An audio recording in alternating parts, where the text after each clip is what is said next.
this quick because I believe I did not record what I think I was supposed to record. So we're just gonna zip right on through this.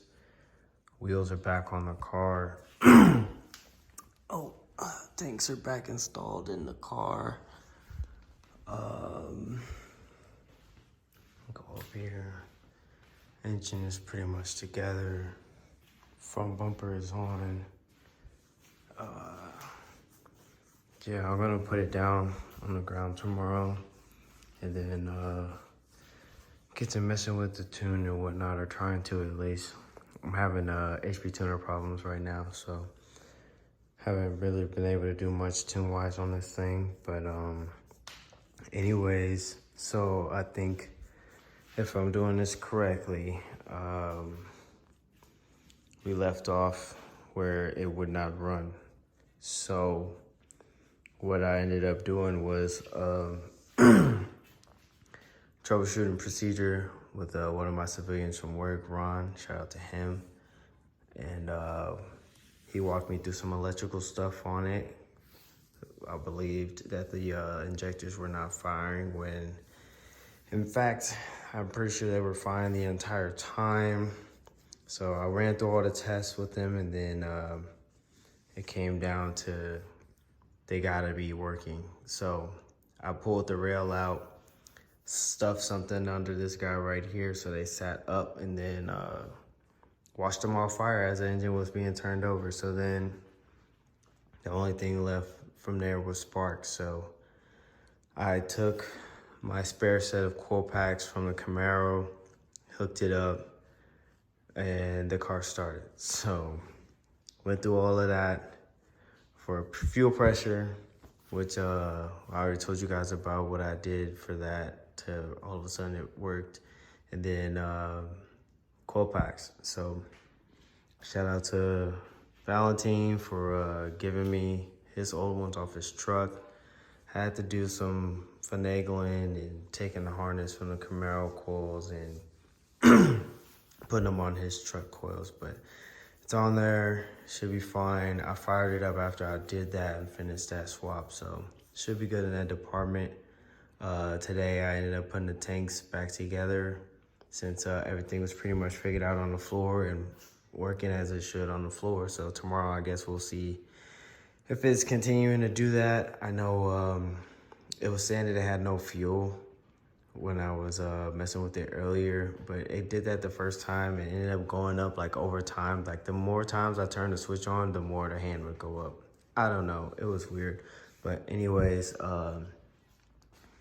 yeah, so I disassembled everything that I had rigged up on the floor to run the car and went ahead and installed it back in. So hopefully all of that was done right and well, and she does what she's supposed to do.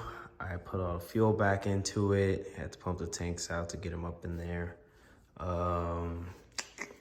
Yeah, that's pretty much it. Put the bumper on, hooked up lights and all of that stuff, put the fender liners in, front and rear, put the wheels on front and rear.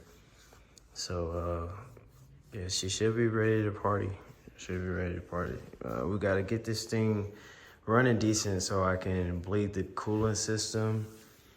And then I need to run to the dealer tomorrow to figure out that nipple situation on the intake elbow. And then, yeah, that'll be pretty much it, I believe. Who knows how tomorrow will go. And then figuring out this HP tuner stuff. So we'll cross that bridge when we get there. I'll let you guys know. We can do that tomorrow. But yeah, I'm sorry I wasn't doing the smaller updates, but I'm a man on a mission right now. I got an exhaust appointment on Monday, and it's Friday afternoon, and I wanted to give myself time to sort things out in case something went wrong, which almost always happens. So I had to get to work. I really didn't have time to be picking up, putting down the phone, recording every little step. So if you have questions on anything, let me know.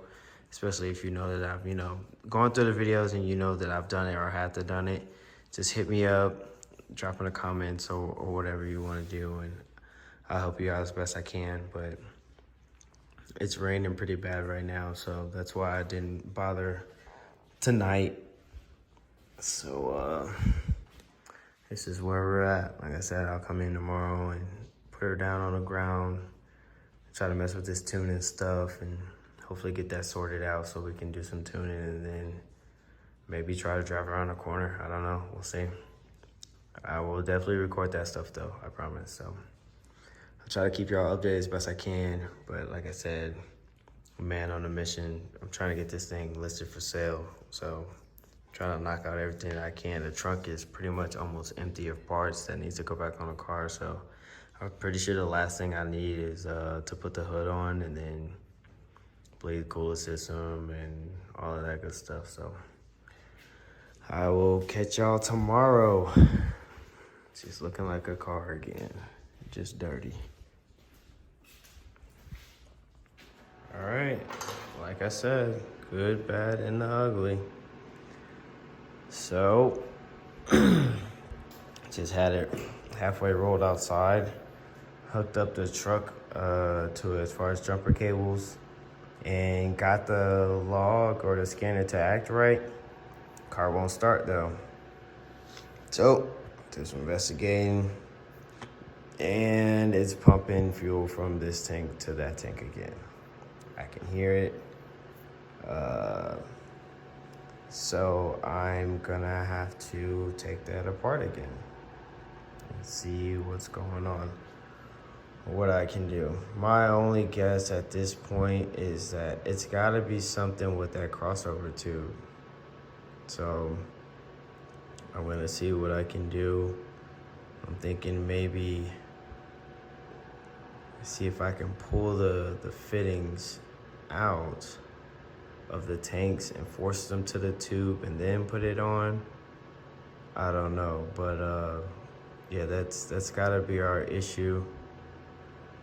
So I gotta figure out a way to finagle and do this without completely tearing the car back apart. So we shall see. Hello, darkness, my old friend. All right, so as you can see, we got tanks coming down, sort of. I am going to say that this is a crossover issue. I believe it's specifically this driver's side.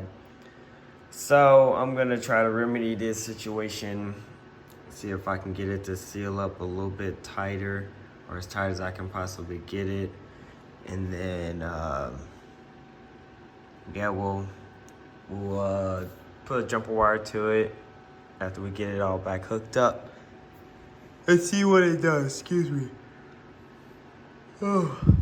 And then she just had to assert dominance. But all right, enough crying about it. Let's get back to it. All right, guys, $400 later, got my boy Nate. He done pulled up with me in the building, man. We're gonna try to get this thing sorted and situated. Long story short, I'm gonna do a test fit on the hose ends, see how snug it is, if that was my problem, and then if not, I'm gonna make it snug, and then install this thing back in there without breaking it, hopefully. So, be back in a second.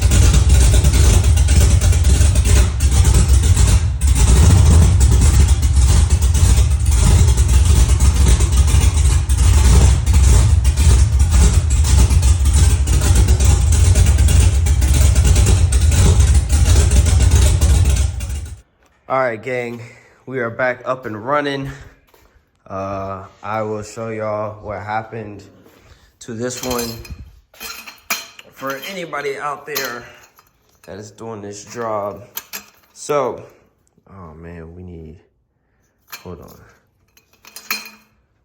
We need some light. Let me put my headlamp on, y'all. So, when disassembling and reassembling this setup here, you have to be very mindful and know all the components and pieces, really, to make your life not so hard like it was for me. So, let's see here, position this thing. I'm gonna just take it off. Struggling. All right, check it out. So, as you can see, that is sitting sideways. You see that little clip right there? Whoa. That's supposed to hold that. Look, yeah, also broken. So, if you look from the side here, it's got those little 2 arms. It's supposed to slide into those 2 slots when that's not broken. Obviously mine is. I thought it was a piece from the tank portion being broken, so I dug it out. Nope, it's supposed to be there, but it was already halfway broken. So my guess is that when this is damaged, it's not sealing up completely. And so instead of the fuel passing through these 2 smaller tubes, it goes through this big tube as a whole. Because as you can see all the way down there in the tube. And that just goes to the other tank. So it was leaking here and just going over to the other tank. So that's my theory. I mean, I went and bought a new one. We put it on. The car runs. I finally sent the first official log off to Mark on this thing. What I actually did was supposed to do. So we'll start getting some tunes here and yeah, maybe drive it. I don't know, it's kind of loud, but if we get it to where she idles good on her own, start good on her own, I might take it around a corner or something like that. See how the clutch feels, and then we'll go from there. But yeah, what a roller coaster of emotions today was.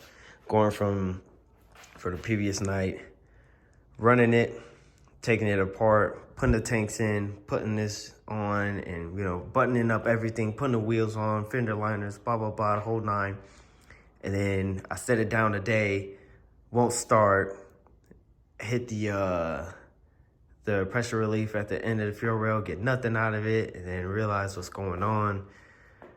Dropping the tanks halfway out again, and then getting that crossover tube, and then putting it back together. It's been a day. Luckily, I have my boy with me to help out. Always. Yeah, man, my boy always down to pull up. Vince, I don't know where Vince at. He probably working. He always working, but hopefully soon, man, we'll be out here on the road. It would be nice to get a couple trips of driving on this thing before Monday. But yeah, I'm gonna trailer it, play it safe. Take it to the exhaust shop, get the exhaust connected so it won't be open headers, and then it'll tune a lot better. And then we'll go from there. But yeah, that's pretty much it for now for the day. I'm not gonna bore you guys to death with the whole tuning process, stuff like that. So I'll just check back in whenever, maybe, yeah, when we at the exhaust shop, I'll get back with y'all.